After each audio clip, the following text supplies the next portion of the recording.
Everybody. We're trying this Facebook Live simultaneously, although if you're watching on Facebook, there'll be a little lag, as there always is with Facebook Live, to the Zoom meeting.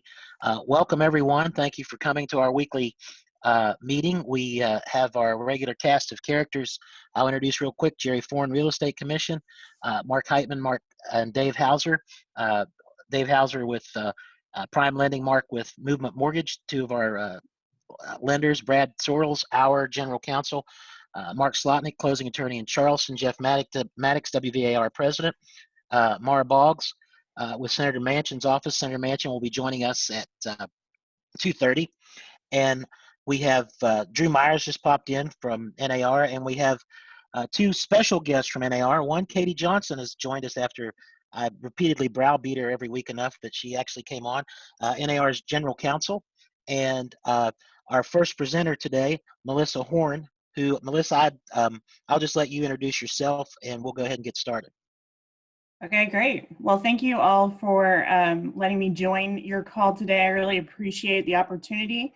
I did want to share my screen, so I'll test this out before I introduce myself fully. Is everybody able to see that all right? If Raymond, you could just confirm for me. Okay, great. So I am the state and local policy representative at the National Association of Realtors here in DC. So I've got my background if you're missing the building.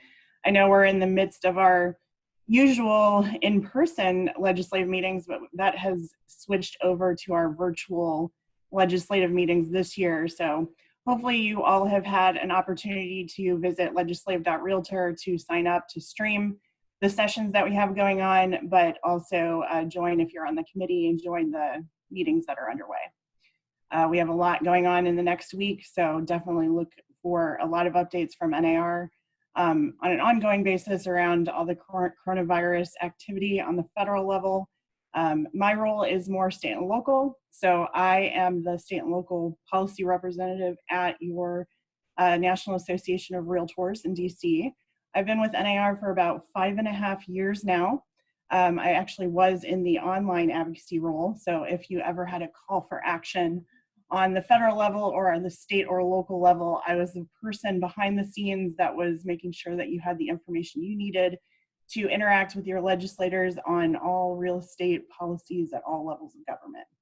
So transitioned right before the pandemic to join the policy team at NAR in DC. But you know, real estate has been in my family tree for some time. I actually have several realtors in my family, as well as a broker in Florida. So it is definitely close to home, the work that you all are doing back home in state, connecting people to their dream of home ownership. So thank you all for the work that you're doing, especially in an uncertain time like we are finding ourselves in with the coronavirus pandemic. It's really appreciated. Everything you're doing to elevate consumers to make sure they have the resources they need if they're in the midst of a closing. And we are here at NAR to make sure that you have the resources you need to continue your business back home. So my specific role, again, is to monitor the state and local policy activity across the nation. So I work with Katie quite a bit, and I see that we're both wearing our white stripes with black today, so it's kind of fitting since we work together quite frequently on state and local policy activities, since it is changing so rapidly. So I did put together some resources today. I wanted to throw a lot at you. So if we don't cover all the topics, you can follow up online. We have a lot of great resources on our main landing page, nar.realtor/coronavirus. But you can also text COVID-19 to 30644 to get updates through Realtor Party Mobile Alerts, which is our advocacy texting platform. So that is a great resource for you to have it handy on your phone. I'm sure all of you have it right next to you, so go ahead and just pull it out. You'll get the link to the coronavirus website resources that NAR has put together. This includes all the federal activity that's been going on, which again, not my prerogative. I'll cover state and local today. But this website does cover all the stimulus packages passed by Congress and signed into law thus far, details on everything around the small business loans programs, including Paycheck Protection Program, PPP, the Economic Injury Disaster Loan, EIDL, and other valuable resources to help your businesses during this difficult time. So if you're trying to cover payroll, your debts, or other expenses, definitely check out that website and the resources that are available to you. And NAR, just know this, we are continuing to work with members of Congress, with the senator that is joining on this call in a little bit, to put forward policy in the next stimulus package to represent the real estate industry well, to make sure that you can continue on with your business efforts. So enough of the federal activity. I did want to cover state activity. So we do have a lot of state and local resource tracking that we're watching on all levels of government here. If you text SL policy to 30644, you'll get our main landing page for all the tracking that's been going on issues, everything from tax issues to rental assistance to eviction moratoriums. Today, I'm going to be covering the shelter-in-place orders a little bit. We've been tracking all the essential services, if real estate is covered there, in the executive orders. We're also working on remote online notaries, pandemic unemployment, and kind of the agreements the states are working on ever since the CARES Act passed, that additional assistance. I did want to put a caveat here, though, that we're still updating constantly and adding to our state and local tracking. So the policies are changing daily, sometimes hourly, even by the minute, whether that's through executive order or as state legislative sessions come back, or city councils or county government. You know, it's a lot to keep up with. So we've been pretty busy in trying to keep our tabs on top of what is happening in your community to help assist you as you work through this pandemic. So that is the resources, the main resource page. Definitely check that out. To start, I did want to just kind of highlight who's in legislative session for you, just so you can kind of get a pulse of what's happening around the country and how COVID-19 has really changed things, the normal flow of operation. For your Schoolhouse Rock fans out there, it's not the normal order of business. The legislative branch isn't the only one legislating these days. A lot of governors, mayors are finding themselves in the legislating role. So whether that's executive orders or emergency regulations, there's a lot of activity because the legislative sessions haven't been in their normal role of order. Now, West Virginia did finish their session in normal order in March, but as you can see, a lot of the other states across the country are adjourned or have different types of schedules going on. So that's what that looks like. As far as stay-at-home orders, these are the shelter-in-place orders. There's a lot of activity across the nation with that. Let's see. Whenever it comes to COVID-19, we're seeing still, as of yesterday, 32 states in the District of Columbia still have shelter-in-place orders in effect. Even Puerto Rico is under curfew. So 18 states have lifted their orders or never had orders to begin with. But a lot of activity has gone into making sure those that did have closures were allowing real estate services to operate as an essential service.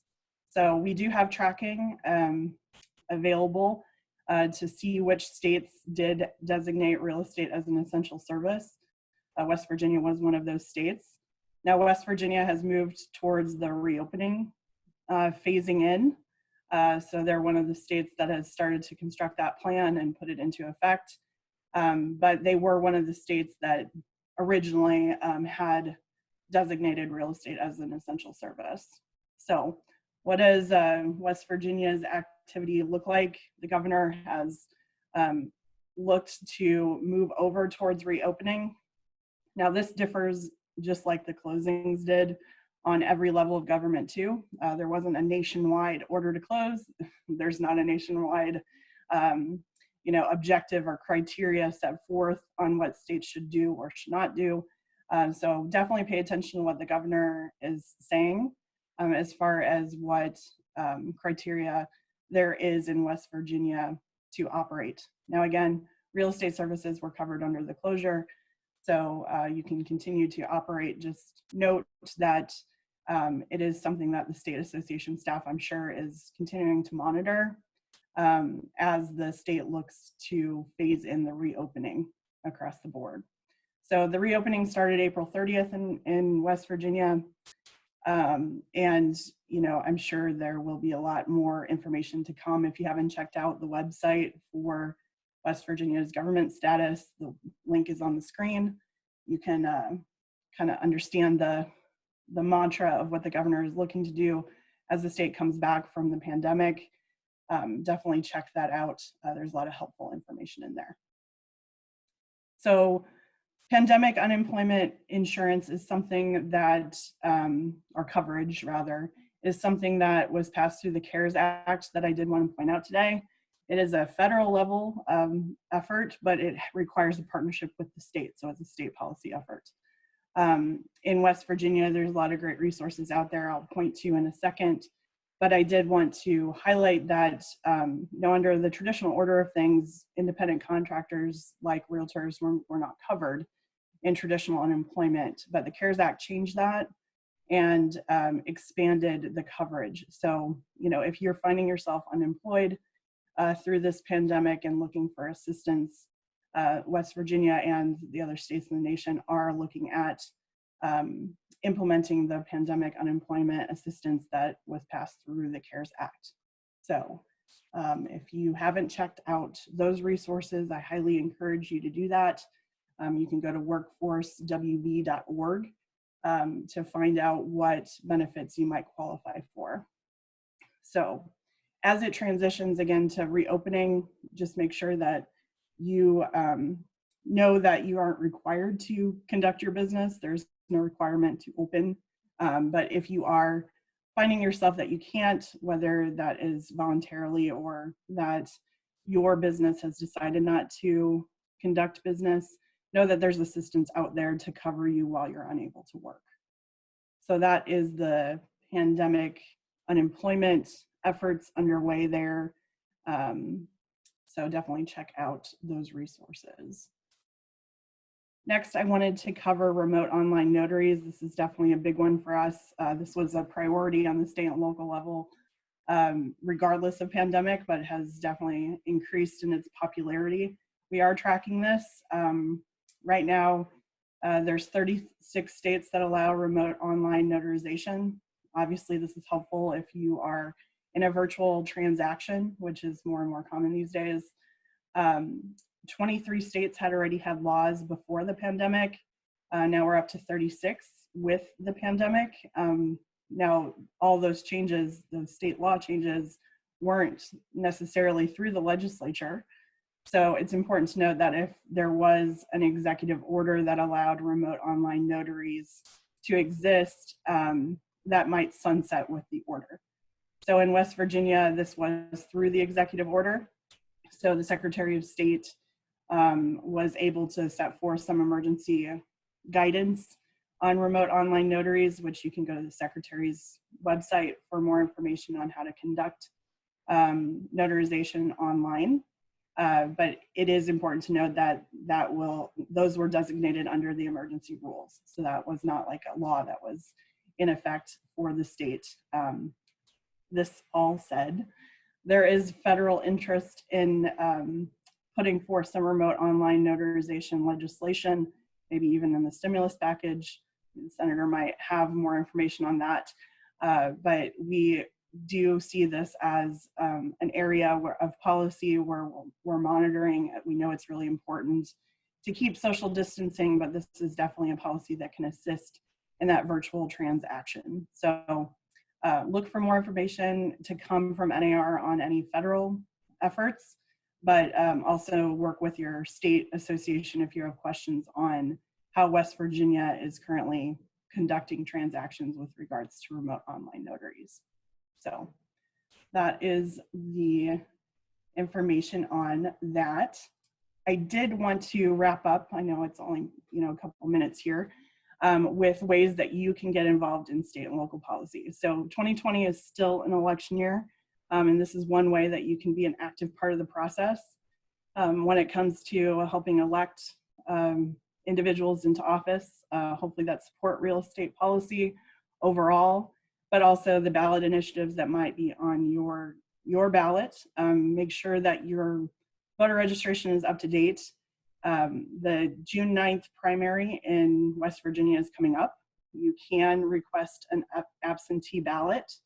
So if you haven't thought about if you're comfortable or not with voting in person, there is a way to vote from your home by voting by mail. So check out those resources. If you want to update your voter registration, NAR has resources to do that. You can text Realtors Vote to 30644 to easily check your voter registration status and update your registration.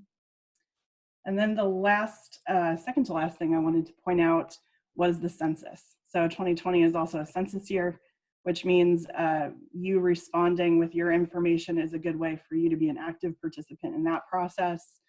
Of course, the census determines the amount of members of Congress that we have on the House level, and then also determines the funding that comes back from the federal government to the states and local communities for programs that can impact real estate. So definitely, take a couple minutes, fill out the 2020 census, 2020census.gov, and text Realtors Count to 30644 for that link to your phone. Honestly, it's all online this year, which is really nice because it's good to have something to do. It takes like 3 minutes. So definitely check that out and fill it out. It's an important way that you can help whenever it comes to your participation with policy in your community. So I did want to end with just another resource that NAR has throughout this whole process. Our main goal at NAR is to help you, to support you. You are our #1 priority, and we want to make sure that you have everything that you need to get through this. We're in it together, and if you need help, we have a lot of great tools. Right tools right now is the mantra. I know that our CEO, Bob Goldberg, has made it a priority to make sure that we have as many resources as possible for realtors across the country. So if you're finding yourself in a situation where you need assistance, don't hesitate to call, check out the website. We want to make sure that we are developing materials and programs and assistance for you when you need it. So with that, I'll turn it back over to Raymond and see if there's other questions or anything I can help answer. Now we have, thank you, Melissa. We have one of the foremost experts in all types of notarization, and Mark Slotnick, our one of our presenters. We, our Secretary of State issued an executive order for notary by recording and remote. But we also have a third-party notaring that was already in the books, and it's a little messy, but it's getting the job done. Anybody have any questions for Melissa on anything?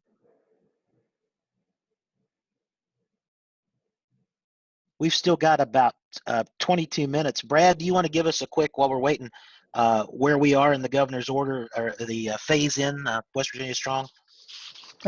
Sure, thanks, Ray.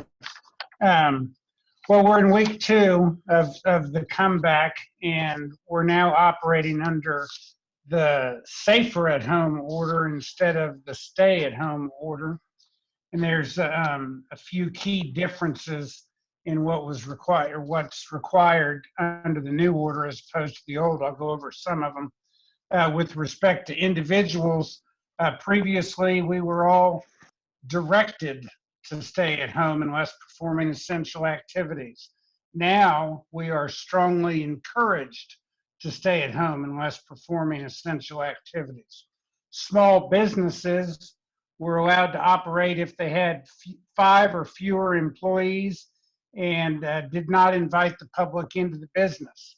Now they can operate if 10 employees or fewer with limited customer interaction, and they're supposed to take steps to make sure that inside the business proper social distancing is followed.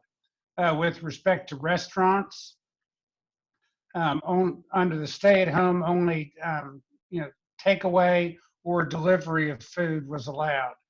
Now they're allowed to have outdoor sit-down service.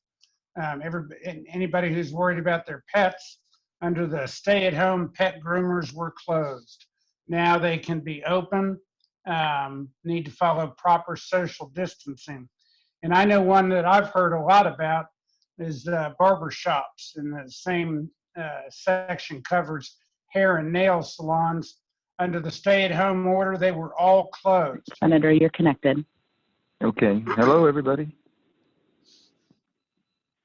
Kathy Raymond, this is Joe. I'm on. Senator, we'll just go ahead and let you take it from here.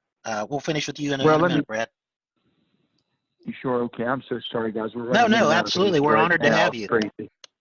No, but Raymond, let me just say thank you to you and Kathy reaching out and letting us be part of this. But hey, we're there to work with you and help you. Right now, it's confusing times, and the only thing I can tell you is if something doesn't make sense and you're having a hard time navigating it, please call our office, 304-342-5855. I'm sure Mara's probably given you all the contact information. But if we don't have an answer, we'll get you an answer one way or another. So just make sure you keep in contact with us. And just little things we're trying to do to keep people's spirits up. You know, we try to find with what we call the better angel inside. Everybody in West Virginia has a better angel in them. And we just said, let her fly a little bit, do something, help somebody else. Let us know about your story. Let us share it with other people. Makes them all feel a little bit better. So just a little bit of something we're doing in our daily updates and everything. And this pandemic has hit us all hard. I mean, it's definitely been a health crisis, but it's turned into an economic crisis. And we're trying to get out of this thing. But I've been advocating in Washington, and all my colleagues on the Republican side and Democrat side, we have got to have testing. You know, our state hasn't been that hard hit, and as far as having the PPE, which is the personal protection equipment, and being able to do rapid testing, it's hard to reopen and ask people to go back into the workplace if they don't know if their fellow workers or colleagues have been infected, or if they're not, and if they feel good about going back to work with them, if they don't have the personal protective equipment for themselves to protect themselves from their co-workers, plus the public if they're in public business. That makes it more difficult too. And until we get an antibody or a vaccine that's proven to work, it's going to be hard to get the confidence that we need to have people go back and have an economy restored. So we're going to be struggling for a little bit. This is a very, very, very dangerous virus. I know that people are making it look as if it's not, and I think the president at times makes it comes across as nothing more than a severe cold or the flu.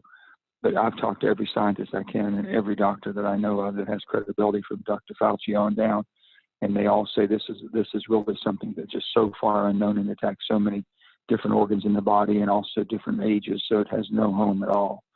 And they're learning about it as quickly as possible. There's a group of scientists and there's a group of very wealthy people that are putting their own personal money behind what we call the Manhattan Project. They're doing everything they can to come up with something working. But if our country doesn't work with the rest of the world, I don't care who comes up with a vaccine or something that's working as an antibody, we should all be working together.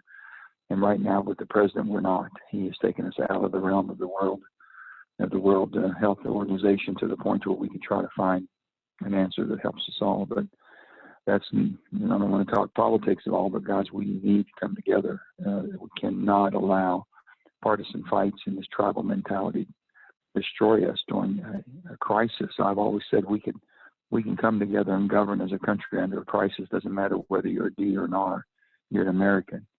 But boy, I'll tell you, they're straining it right now. So any voice you can be to, if you hear the Democrats say something radical, call them down on it. If you hear Republicans saying something radical or either side irresponsible, call them down on it. Don't let anybody in the political arena think that you're going to tolerate this type of behavior. This is not a time for this type of behavior. It's a time for leadership.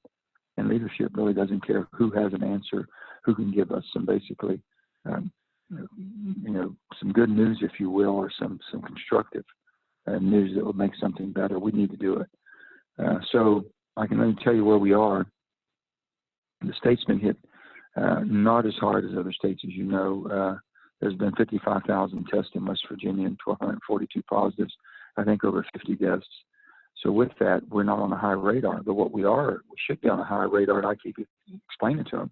We have the highest vulnerable population in the country with the age that we have of our population, and also the underlying health conditions that people have. So if it hits us, it'll hit us like a tsunami. The social separation, social distancing, physical distancing, whatever you want to call it, has worked with West Virginia because we don't have any population base of any city over 50,000. So that's been a godsend to us to a certain extent. But boy, I'll tell you, if it does hit, it'll be bad. So we have to be prepared for that. But right now, just getting the necessary equipment, the personal protective equipment. I've got people from, and you know, you're in a business that basically you are meeting with consumers every day and talking to people, and that's your business. And your business model is basically find something to sell and then show me how I want to buy it or sell it to me. So until we get that protective equipment to everybody in the workforce is going to be very difficult. The unemployment claims are over 140,000 right now. People have problems. Now we have the unemployment claims going for the independent contractors and self-employed, the gig economy. That should be all moving now. Also the state and local funding, the federal government. In our CARES package, we gave every state a minimum of $1.25 billion, no matter what the population was. West Virginia got the minimum of 1.25. So the governor's been sitting on that. And the rules came out from Treasury that was to be used for coronavirus-related type of expenses. I think testing, and I think also PPEs, and we could be being very aggressive in the state to make sure that we're funding the businesses and getting the equipment that you need, getting the protective gear that you need, make sure you're getting testing, and they could do more with that. I'm also trying to get flexibility that the governor can use part of that money, which may be 40% or 50% of it, to be used to backfill the shortfalls of the revenue. Because with these shortfalls, I can guarantee if we don't do something, if they don't make adjustments quickly, then there's going to be a true change as far as in this cutting of services to the state of West Virginia, which we can't pay for. The last one we have, which they call 3.5, that's the fourth piece of legislation that we put out, just came out, and that was a $470 billion total. 370 of that went to the small businesses. 100 billion went for healthcare, and of the 370, we took 60 billion out, well, 120 total, and put towards this smaller rural areas. Because I can guarantee you, the big boys were at the front of the line. There's the trough, quick, picked up an awful lot of it before we even got a chance to get out of the gates with it. And somehow, we've got to restore trust back in government. People don't know who to believe. They just don't know. And they're right now at the point, they don't know what's right, what's wrong. You see this kind of resilient mentality that they're not going to wear their masks, they're not going to separate. We're going to show you we're tougher than this. And that's just going to prolong the problem.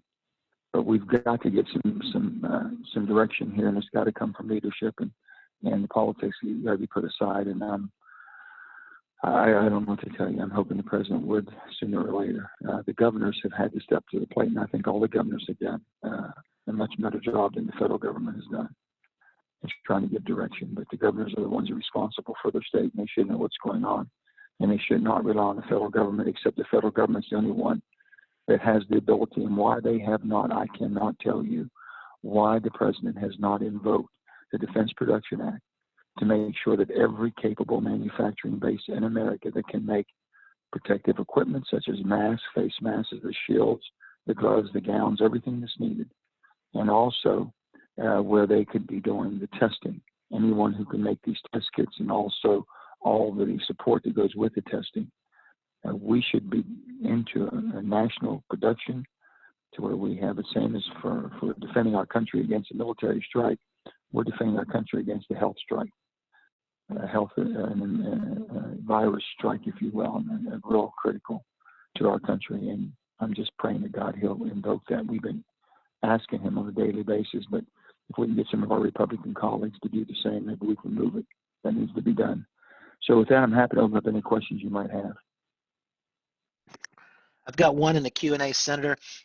Given the real estate makes up 15.8% of the gross domestic product, is Congress considering any type of housing incentive programs for the real estate market? Home buyer loan programs, tax breaks, home builder incentives, etc. West Virginia as a whole was on a multi-year upward trend prior to 2020. Okay. Kevin, you on the line? Kevin and Wes? The reason I'm saying I have staff from Washington that's been working on these different things. I can tell you what's in the queue right now, what they're working on, Raymond. Can you guys unmute? How do you unmute them?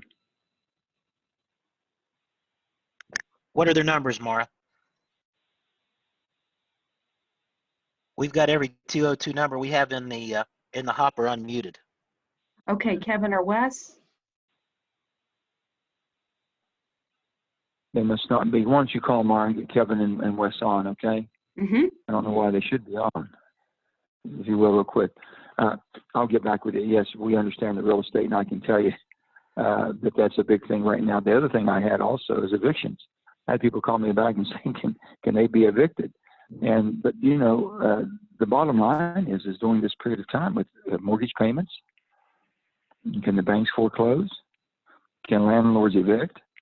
Is there any type of subsidy for the realtors or real estate that makes up the differences, if there's going to be, or any forgiveness from the banks, from the mortgage loans that you might hold? All the things you're talking about is something we know has to be done. And this fourth package now, is everybody's talking about everything. We're trying to put in the request that you all would make or anyone else would make to us between now and Friday. So this is a timely call.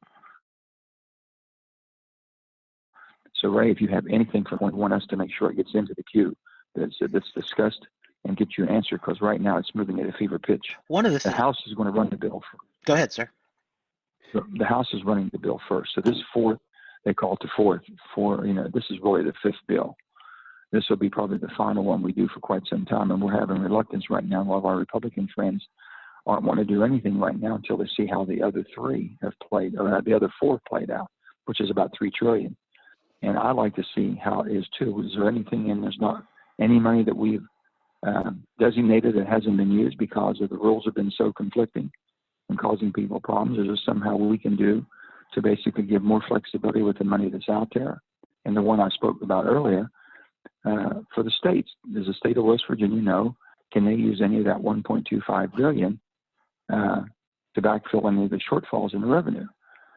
The rest of the remaining should be used for what it's supposed to be. But if they just sit there and hold on to it, I can tell you it's not going to be favorable with Washington saying, you guys are holding on to it.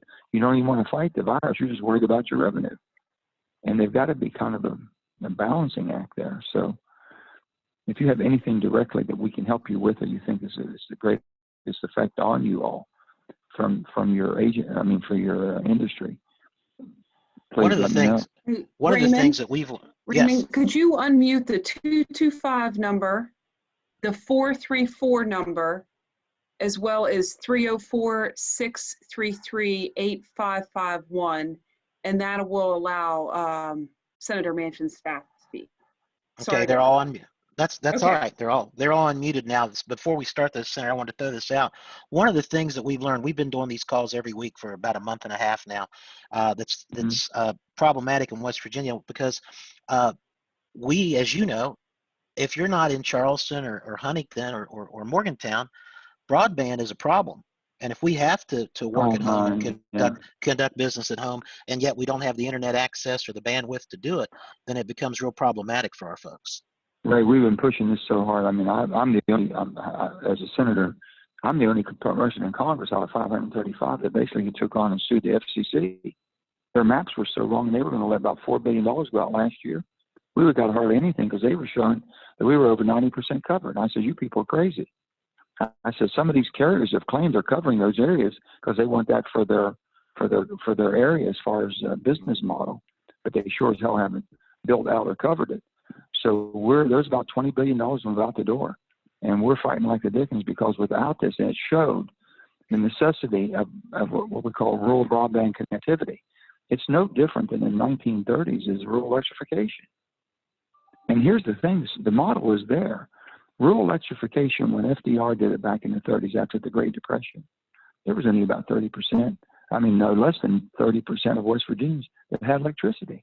If you lived in any rural part, you probably didn't have it, or your grandparents or great-grandparents didn't have it. But rural electrification happened because of rural co-ops.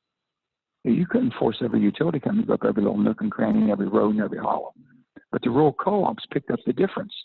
And the rural co-ops is what's going to basically give us connectivity. So we're working like the dickens on this thing here, and we're going to make sure that West Virginia is not left out of this because we would have been. The maps are just so skewed that they are not even anywhere close to being accurate, and we've been fighting that.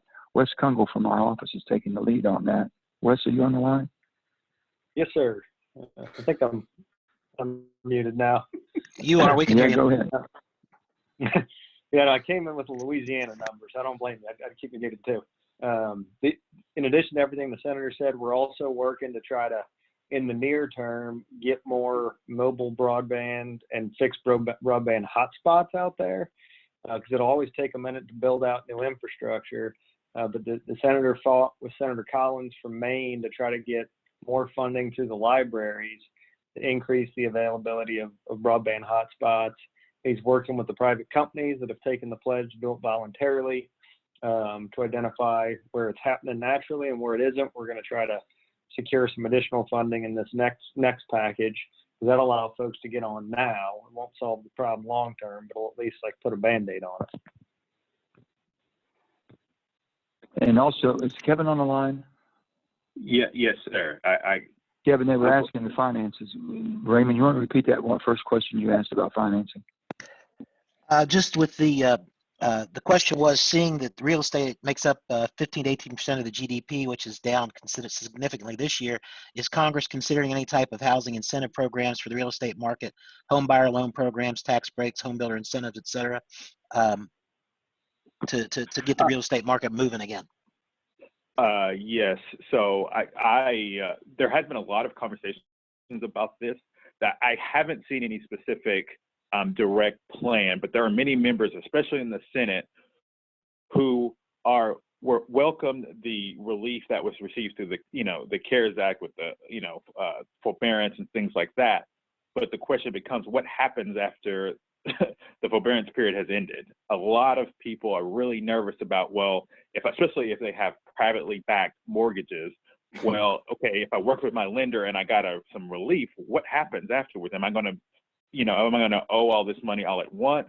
Is it going to be put back into the loan and I pay an extra month or so? There's a lot of uncertainty when it comes to that. So there are a lot of discussions about relief from everything for landlords, for renters, and for mortgage servicers, because we all know that that's an issue that's growing as well. So there are continuing conversations about that.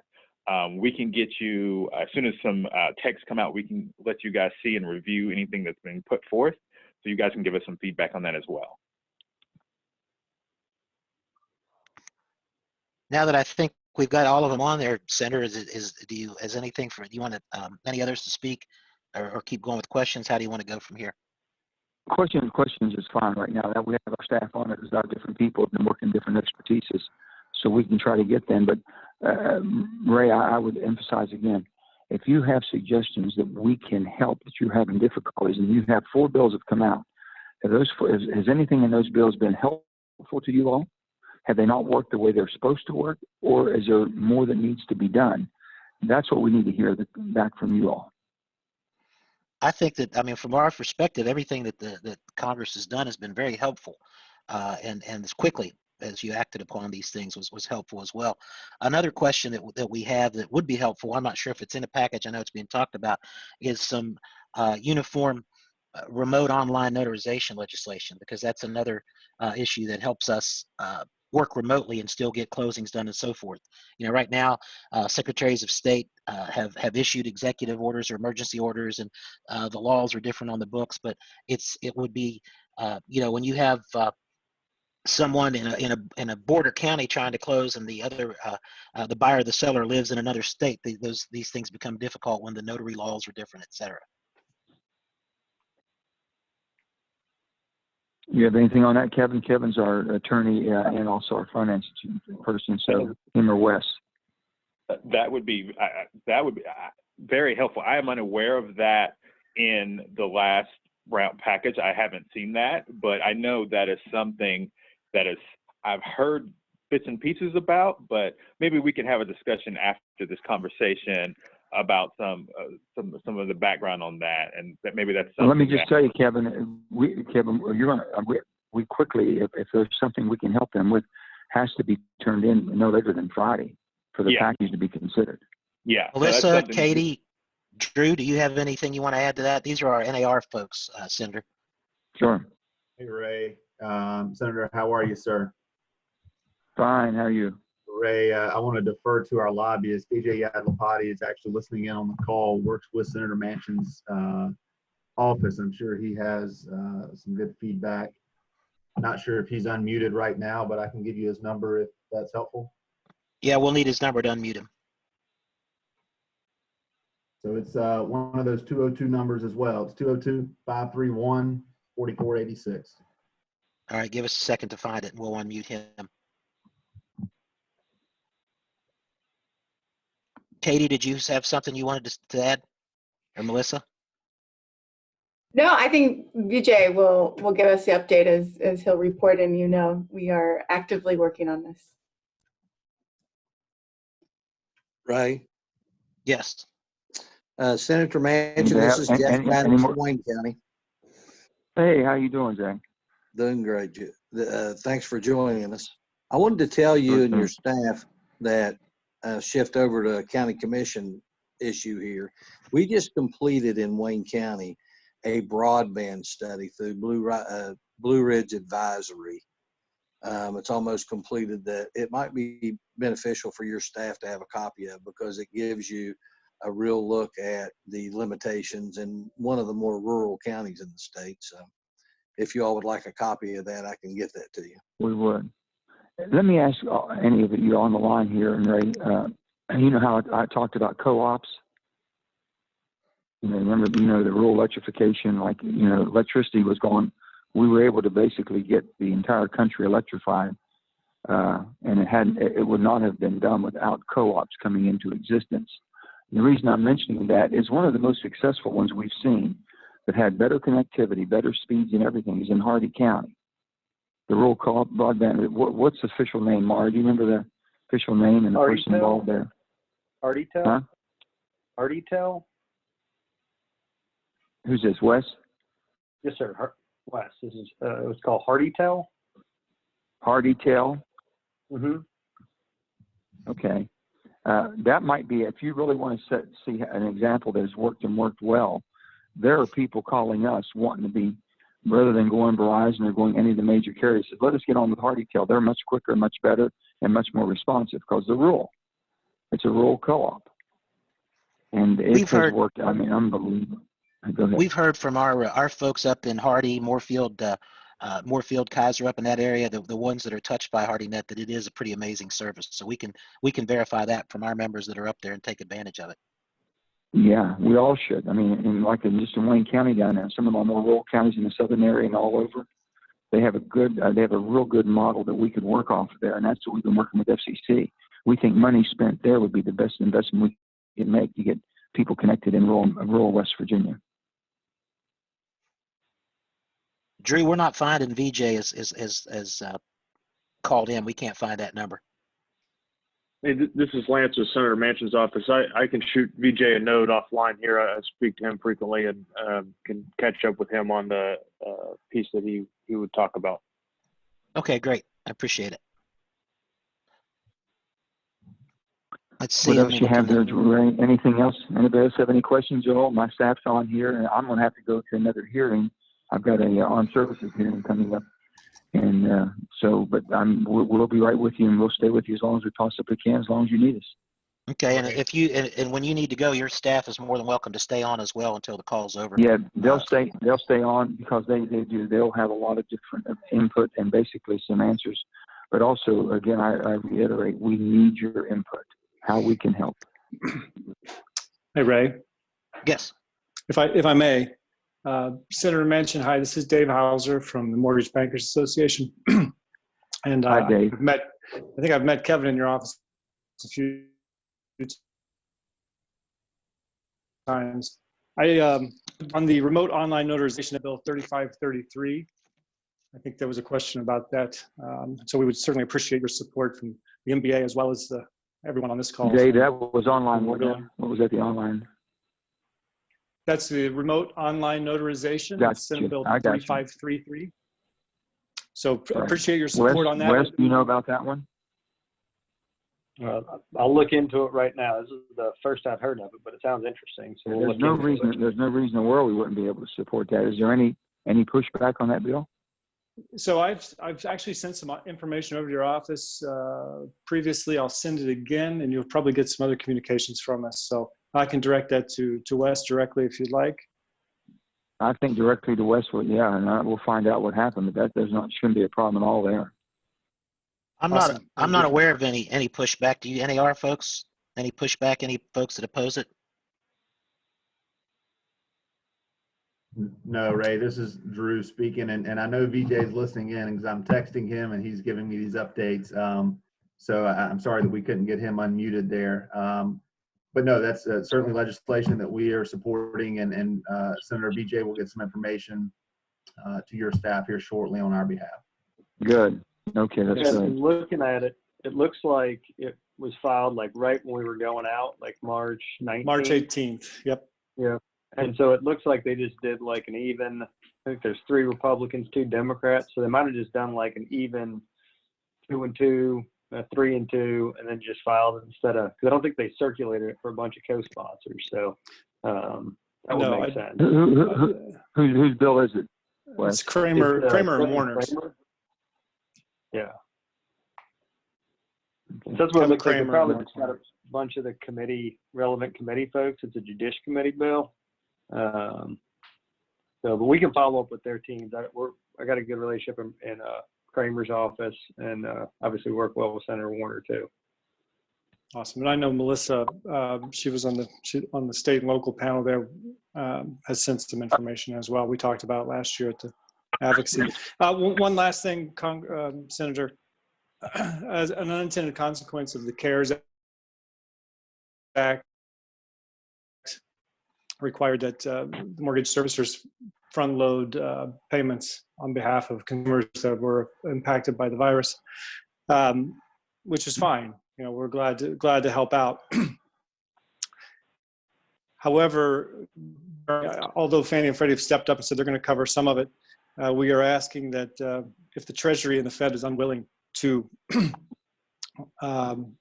create a backstop for us or a liquidity facility, that part of phase 4 of the CARES Act would direct some of those funds to be used to absorb some of the forbearance impact that the mortgage servicers are facing in order to provide relief to consumers struggling to make their payments at this time. Yeah, I have not a bit of problem. Not a bit of problem stepping into that. We just don't know what the 4 is going to, we don't know what number 4 is going to entail. That's just what we don't know. Sure, and there'll be more information to follow on that too. Thank you. Yeah, just please keep Wes and Kevin up to speed on this. I see we finally found VJ, so he's here now. We've uncovered him. Oh, good. Sorry about that, everybody. I had some technical difficulties. I was able to listen, but wasn't able to speak. It's good to hear from you, Senator, and the rest of your staff. I'm glad that you guys are healthy. I wish we were able to do this in person, but hopefully sometime soon. Just wanted to bring a couple issues up related to the PPP program. I think one of the bigger issues that has come up more lately, it's more related to our state and local associations as well as the National Association, is for the potential for 501c6s to be eligible for that program. And on top of that, I know you've talked a little bit about loan forgiveness and forbearance. With regard to loan forgiveness, some of the unintended consequences whenever a loan is forgiven to a consumer or a business is that that individual or business has to pay taxes on it. Are you or Congress looking into that issue of making sure that if a loan is forgiven, that business or individual doesn't have to pay taxes on that forgiven loan? I haven't heard of any changes on that, or I really, it's not been brought up. Kevin, do you know anything about this? Yeah, so yes, that's there hasn't been any changes on it, but that's something I know that our caucus specifically there's been a lot of discussion in. I do think there will be movement on that, and it will likely be movement on the next, whether they like it or not, in the next go around. Great. Anything else? I know Senator Manchin's got a hearing to go to. Any other questions? That's it. I'm walking. Yeah. Walking as we speak. I'm walking as we speak. But hey, Ray, thank you. Kathy? She's on there, but she's one of the muted ones. Okay. Well, thank everybody. I appreciate it. Kathy's got guys. Anytime I could be with you, you call anytime. But please give us your input between now and tomorrow, if you will. It'll help us. Anything you have specific that you would like to see us consider, we need to hear from you. Okay. Absolutely, and thank you for joining us today. Okay. Thanks, Ray. Appreciate it. Take care, everybody. God bless. Be safe.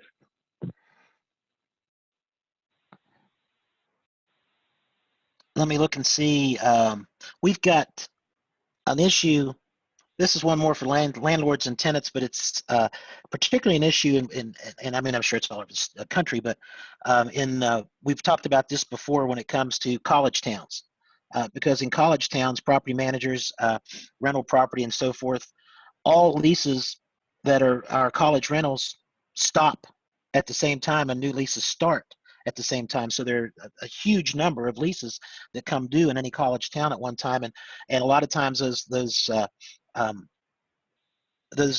folks don't renew, and so new people have already signed a lease to move in, and so people have signed leases to move in, and yet the people that are there now can't move out, or don't have to move out, can't be forced to move out. The magistrate system in West Virginia is closed, so they can, even if it wasn't, the governor's executive order prohibits evictions at this time. And so it's really put our members that are large property managers in a bind. Is there any talk about that and how we can solve some of those problems? No one wants that. Yeah, fair point. No, I'm gonna be honest with you. That's a very good point. I have not heard of that issue being brought up, but that's something that we can definitely bring up. It's just they're going to need some particular help because of the position they're in. Now, if you're, a typical owner of rental property, doesn't have that issue. It's just the college town component of it that causes the problem.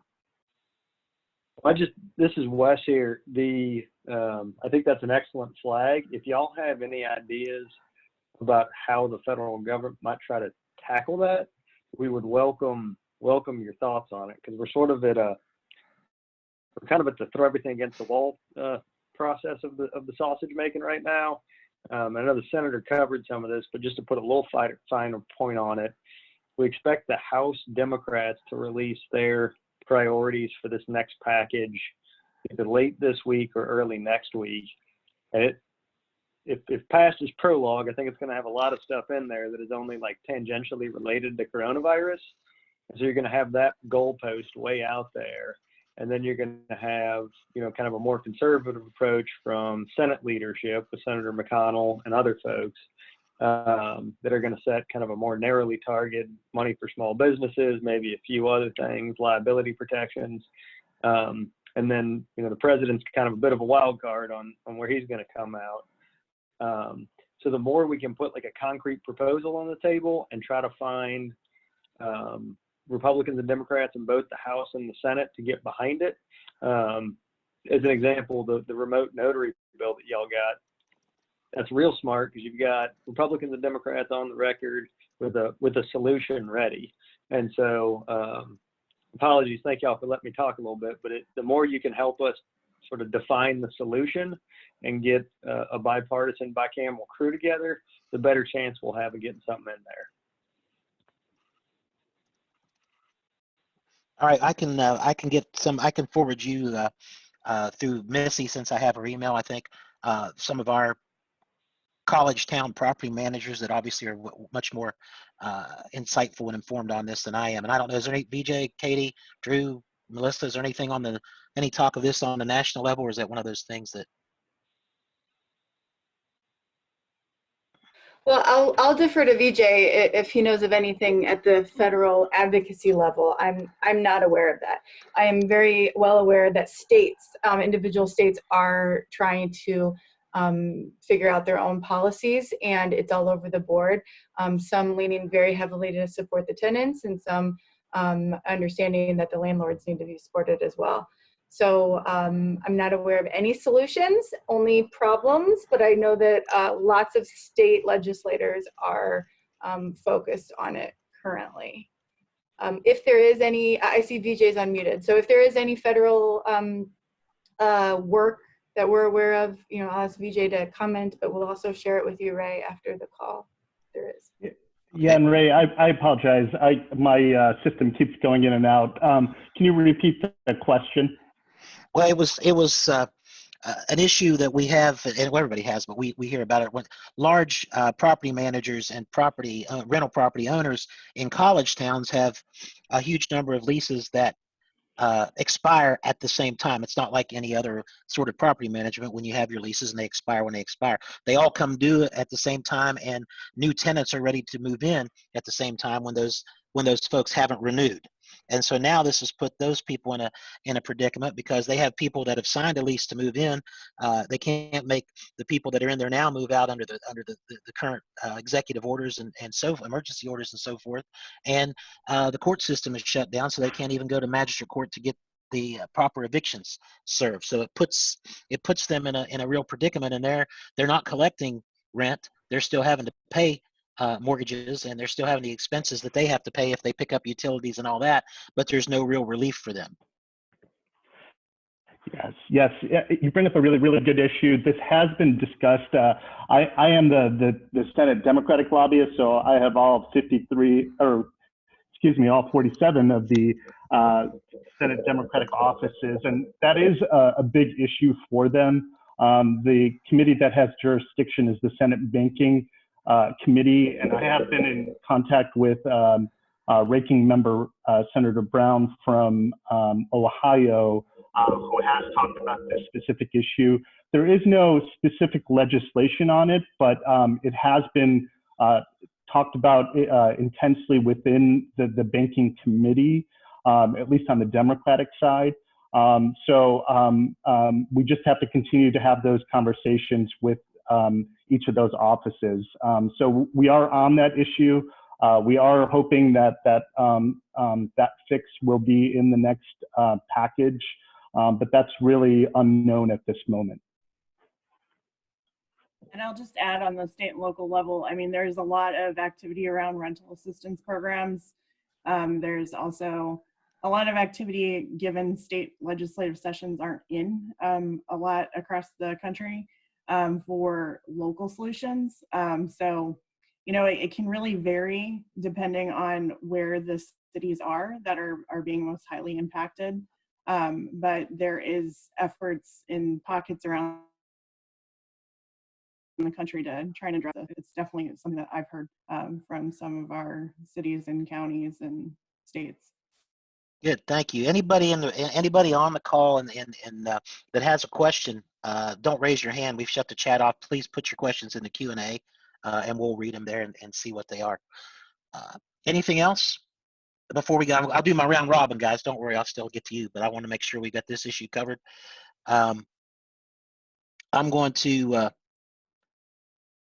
Brad. I think this will be two. That I will that I kind of direct to you. I have a tenant that will not allow us to put their rental property on the market. Their lease is up at the end of June. Do we have any recourse? The landlord is actually wanting to sell the property. The tenants are planning to leave at the end of June, but will not allow us to take pictures or show.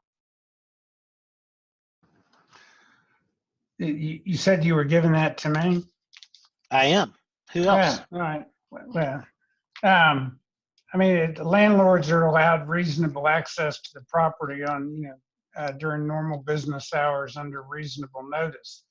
I mean, the problem you've got there is more of a practical one, and that the courts are currently closed. So you can't get anything, they just aren't doing anything right now except for non-emergencies. And I don't think this is going to be considered an emergency. I mean, if they're going to be out when, in June? Right. Yeah, I mean, by the time you can get anything done in the court, it's already over. I mean, the landlord might see about filing something by mail or fax so it's ready to go if the problem continues, but you can't march over there today and get a summary eviction hearing. Okay, that question disappeared, so I hope that's answered. Jerry, you want to get anything from the Real Estate Commission? Two quick things, Ray. Don't want to take up too much time today, but I just want to give a quick update on our office reopening. As of now, we are planning to reopen the office to the public and have our full staff back in on the 18th of May. It's not this coming Monday, but it's the Monday after. And then that same week on the 20th, we'll have our regularly scheduled commission meeting with the commissioners. And the only other thing is just a quick update on renewals. As you guys all know, the renewal season started last Friday. And we were concerned, you know, based upon everything that's going on with the coronavirus and businesses shut down and people not getting as much work, that we would see a real lag in renewals this year. So we figured the first week or so would be a real good bellwether for how we're going to do. But believe it or not, as of today, we are ahead of last year's schedule for renewal of licenses. At this point last year, we had 704 through the entire day, the 6th day, and already today we're up past 725 license renewals. So that's a really good sign as far as state government's concerned. That means that people are still out there, they're still wanting to renew, and they're still doing the things that they need to do, and we're real pleased about that. But that's all I have today, and I'll take questions if anyone has any. That is good news for a lot of different reasons, that the numbers are up. I will tell you, because I haven't got a chance to chat with you in a couple of days, we had to shut down our virtual CE that the commission has allowed us to handle because we ran out of room and space. We've got 1,200 registered over the next 2 weeks to do the virtual CE. We went ahead and talked to our instructors who are willing to do some more classes. So we set up a third series of classes in that third week. Before we even got the classes set up, we had a 300 person wait list. So now we're probably approaching 2,000 people that we're going to put through this virtual CE, thanks to the ability for you and us to work together to develop this. So and the fact that we can provide it for free because our instructors agreed to teach for free is a true benefit to our members right now. So we're probably going to see upwards of 2,000 folks at 100 a pop sitting in each one of the, or 95 is the class limit sizes for each one of those classes. So we may need to cut a deal with you to let our as the wire gets closer to the end, we may have to hope that our files will count while we get their certificates turned around to them to submit those files, because churning out 2,000 certificates when we're doing all those classes is going to be a little tricky to balance. But if you'll let us submit the list in the meantime to let you know they've had it while we get their certificates out. I'm sure we can work with you on that. I think it's amazing that we've had that much response. I don't think either of us would have figured we'd have that kind of response. No, it's and for this, you know, for those of you who don't know, we're the association is the largest provider of continuing education in the state, in-class continuing education in the state. Anyway, this is our first stab at online, and it's just been wild. But we'll probably exceed our typical numbers of how many people we put through in class, because there's right now there just aren't a lot of options with the social distancing issues at hand. So we'll still, I think we'll still be able to get all of our members their continuing education and their renewals on time because of that. And it wouldn't have been if you hadn't have agreed to work with us to put these things together. So we appreciate that. No problem. And we're working with other providers as well. So we do our best to help things flow, especially through this point in time. It's not easy on anyone, so we're trying to make the rules easier to navigate through until all this is over. Drew, you look like you got a shave and a haircut, buddy. You've got some underground black market haircut connection. Ray, I tell you, when it gets as long as it has, it starts to just lay down and look fresh. I've not had hair this long since college, so I'm glad I fooled you there. Good to be back with you. I do want to say thank you to Melissa, VJ, and Katie for joining today. I know Absolutely. they had some good information. No real new updates from the federal standpoint. I do want to say, at the risk of being redundant, I know I say this each week, lots of great resources on our website, nar.realtor/coronavirus, and just continuing to add to those. So I say it each week because if you checked last week, and you look back this week, there will be new information there. So please continue to keep an eye on that. That's definitely your best bet for recent updates on things moving along. And then other than that, I would just mention that of course we are right in the midst of kicking off our mid-year meetings, legislative meetings in DC. Of course, everything is virtual this year. So lots of great opportunities for your members to join free webinars and sessions there. So more information, of course, there on our website on that as well. Do encourage those that have not participated maybe in the past to take advantage of this opportunity to really get engaged and sit in on some great content, great sessions. What are your, do you know what the registration numbers look like? Last I heard, we were pushing, I think, close to the 10,000 mark, but that's been several days ago, and I know we're still ramping that up. I don't know if anyone on, Katie or Melissa or anyone has any new updated numbers. Well, it's 10,001 now because I registered this morning. We appreciate your support, Ray.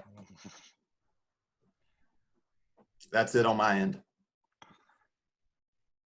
Katie, do you have anything you want to add?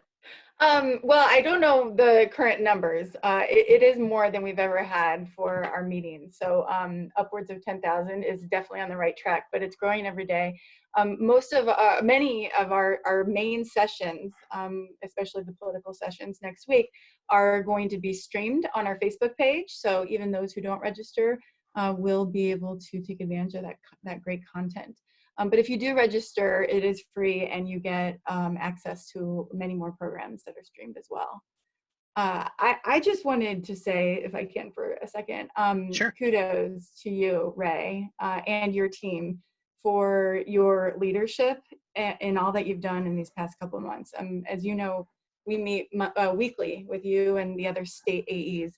And what you did so quickly to take this experience and turn it into a real positive opportunity for your members, for your association to connect with your members, for you to have, lawmakers on this call week after week, and the access and the information you're providing is just remarkable. Not to mention the free virtual CE. I mean, you're creating all these opportunities that you can't change when we go back to the normal world. So I hope that's part of your plan, but really great job. You're leading by example. Thank you. Thank you. We have so many great people that have helped put all this stuff together. That I mean, I could spend a Zoom call just thanking everybody that helps. And we've had great attendance and great participation. This is, as I said, this is our first time. I haven't watched to see how many people stayed on and hopped on and off. This is the first time we've done it through Zoom and Facebook Live at the same time to catch some other people. So we're just happy to be able to do it for our members. One of the things, I don't know if you guys are looking at too, but you made me think about it. It's funny that you said that about you're creating things that can you go back, but one of the things that we've been thinking about and talking about too, and I don't know if anybody at NAR is looking at it, with all of the work at home stuff that's going on and all of the remote meetings and things, I wonder how many people are going to realize, how many businesses are going to realize, you know what, this is easier than paying for buildings and renting office space, and what kind of impact this might have long term on commercial property, and people saying, well, I'm going to cut costs and just let all my people work at home forever. And I mean, I think that people are thinking about that.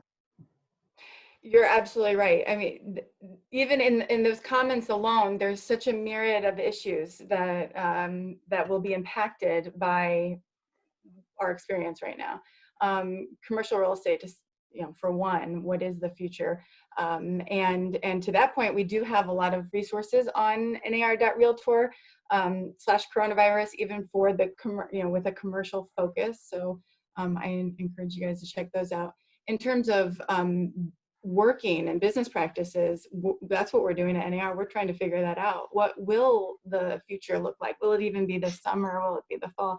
And then what does the transition look like? And I think what's proven is that we at NAR, the 350 people that work at NAR that I'm so proud of, can deliver remotely. And just like you're doing, I think we're delivering remotely. So it is proof that it can be done. So how will that change our future operations? We're trying to figure it out, just like everybody else. Oh, and then to that point, we will, so Drew mentioned that we update the website daily. We do. Today, we're updating it with fair housing guidance. So if you're interested in transactional guidance related to fair housing and how COVID-19 is impacted by fair housing law, check it out at the end of the day today, because it should be live then. By the end of the week, we'll have a checklist too for associations and for brokerages on just issues to consider and address with your teams before reopening your offices, so that you can ensure that you have all the policy and the safety and operational issues kind of hashed out before you go back to work. We've talked on a couple of previous calls about the long-term impact of fair housing that COVID-19 may have. So I'd be anxious to see that when it gets up. Let me look and see if I have any other questions. Just for information, Long County Courthouse will reopen for evictions on May 18th for those in Morgantown that have to address that. In Huntington, Parker Ward tells us that most of the Marshall students have left and vacated the units. That's the case in Morgantown too. They just aren't paying for the units that they vacated. It's not whether it's not that they're necessarily there. New leases are canceling left and right. Marshall has no class summer school, and the fall is uncertain, making property owners very uneasy. Again, it's the college towns that are going to suffer because of that, because of the giant numbers of leases that they have. Mr. Slotnick, you have anything you want to add? Mute myself first, so I remember.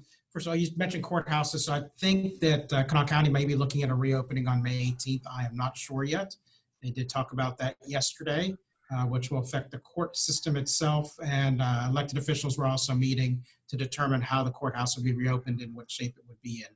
They have also ordered monitoring equipment, so when you walk in and out of the courthouse, if you have a temperature, it will buzz, so, and you'll be sent out. So I'm not exactly sure how they'll be monitoring those, but we have ordered equipment for that for Kanawha County.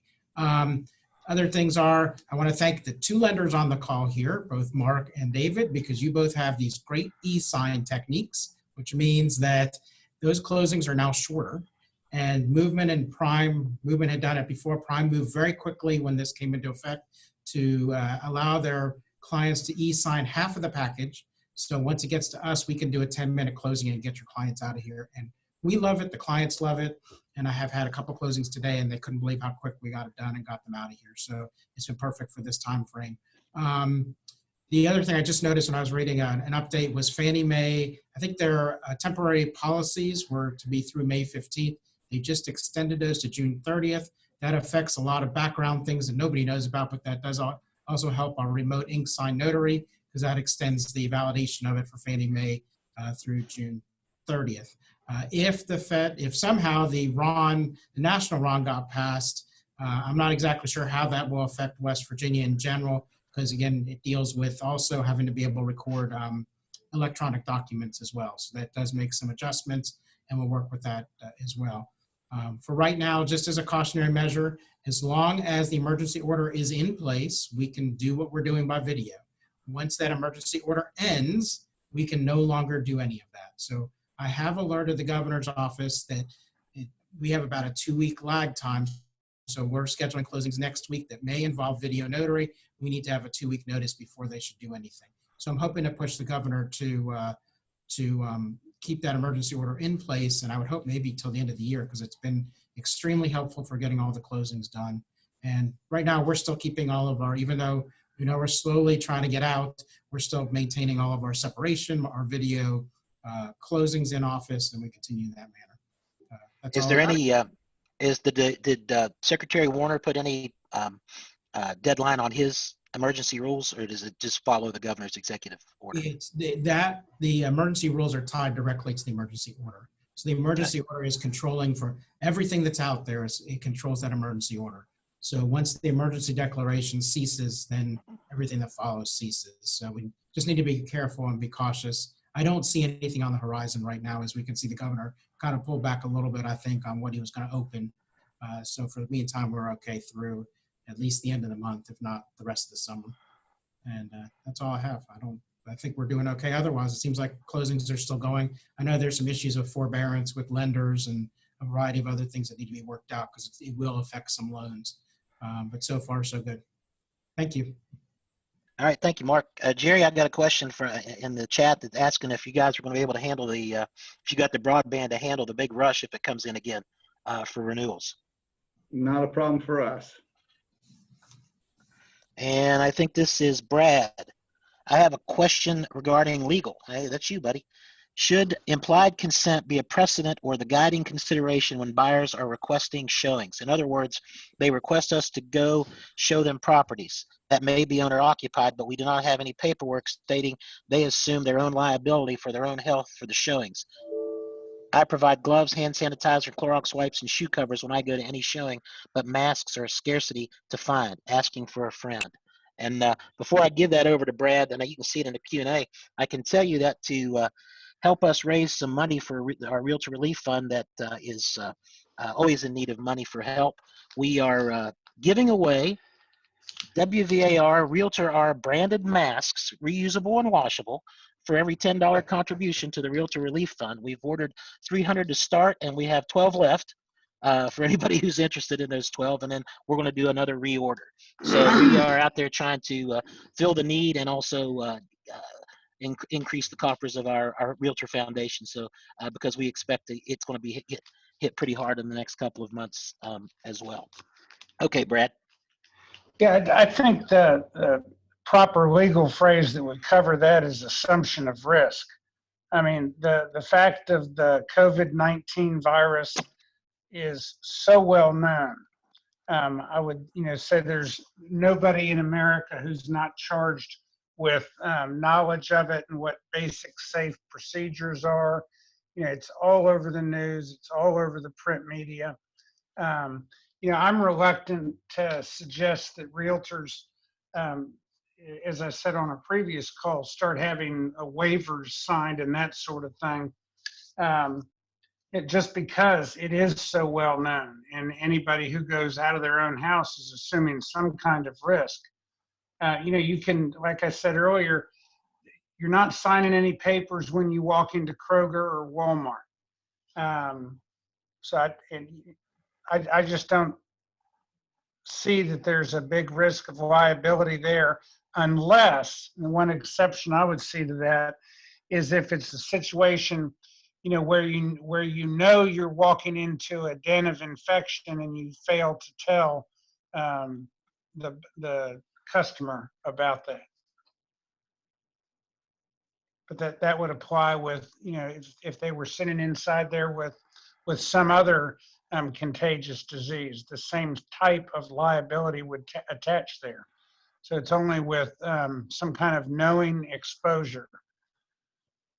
What about Japanese killer hornets? Is that part of it as well? Yeah, I'll let you answer that. All right, Mark. Anything on the lender side? I'm gonna let Hauser go last because he already took up a bunch of time. So. Oh, that's good. Well, thanks, Ray. Thanks for having us. And I want to echo Katie's pat on the back to you for what you're doing with these meetings and how you've managed your group through this process. And actually, what's funny is that leadership is by contrast to those that aren't, and it's so easy to see those that aren't doing anything.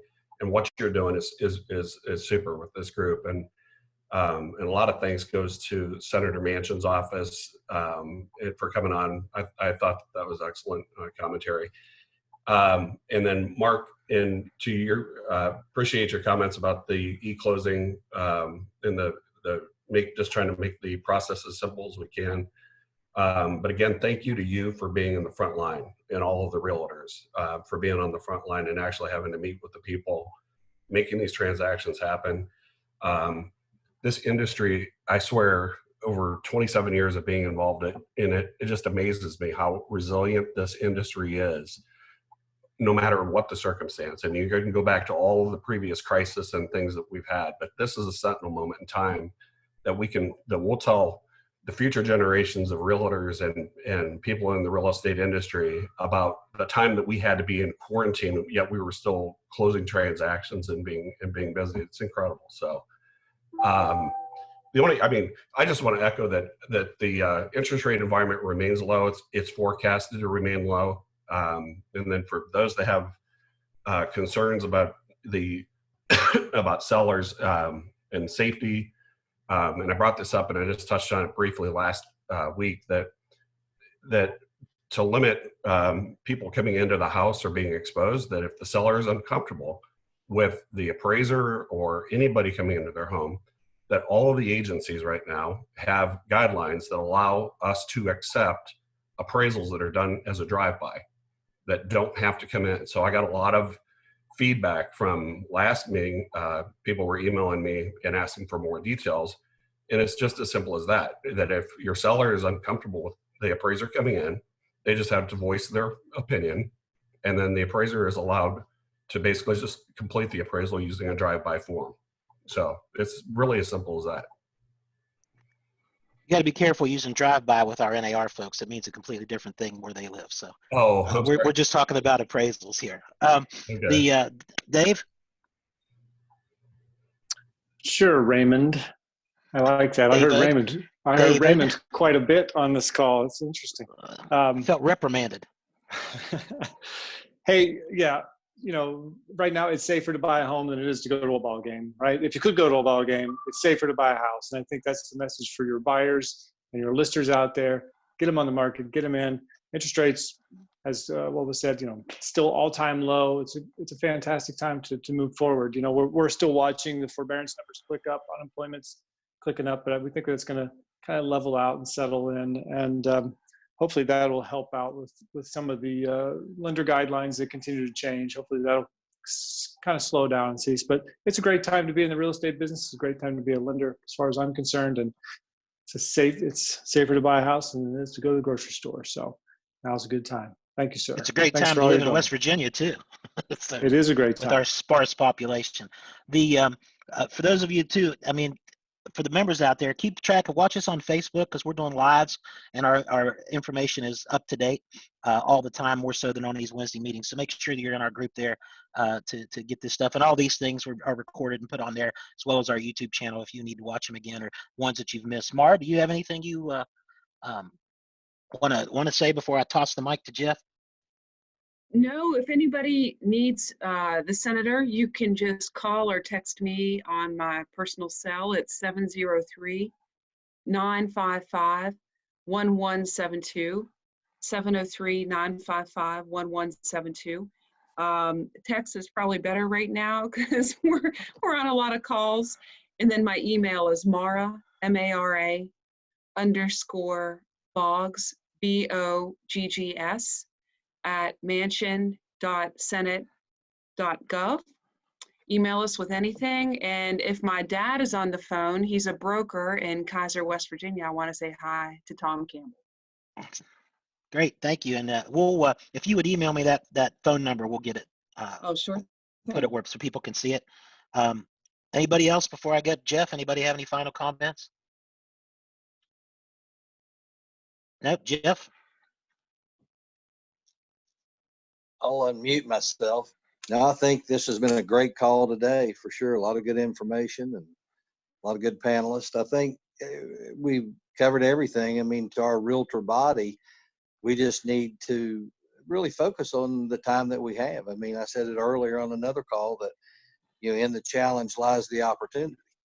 You know, we have discovered that we can do a lot of things if we're forced to do it, and we've done it thus far, and we're going to continue to do it. We're going to adapt and overcome. And some of the things that the WVAR has done through education in this time, with the help of our real estate commission, has just been nothing short of miraculous.